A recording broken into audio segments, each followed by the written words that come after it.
Une bande dessinée en hommage aux habitants de Clamecy, ceux d'aujourd'hui, mais aussi et avant tout à ceux du 2 décembre 1851 qui se sont opposés au coup d'État de Louis-Napoléon Bonaparte. 3000 personnes dans la ville, 4 jours où la ville est prise par ces insurgés, 23 barricades, c'est une petite ville, hein. Donc vous imaginez l'effervescence. Pendant longtemps, ça a été des oubliés de l'histoire, mais là, depuis un certain temps, de nombreux historiens ont fait revivre ce moment important où des hommes défendent la République.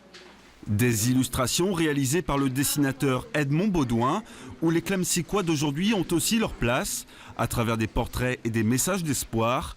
Abdel fait partie des habitants qui ont participé à l'aventure.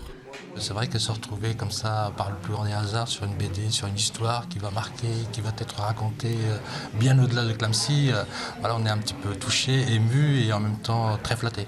Aujourd'hui, les jeunes, les enfants, les scolaires vont pouvoir apprendre l'histoire de Clamecy, la résistance à Clamecy. Je pense que c'est très important, en tout cas pour l'histoire de Clamecy pour la génération à venir.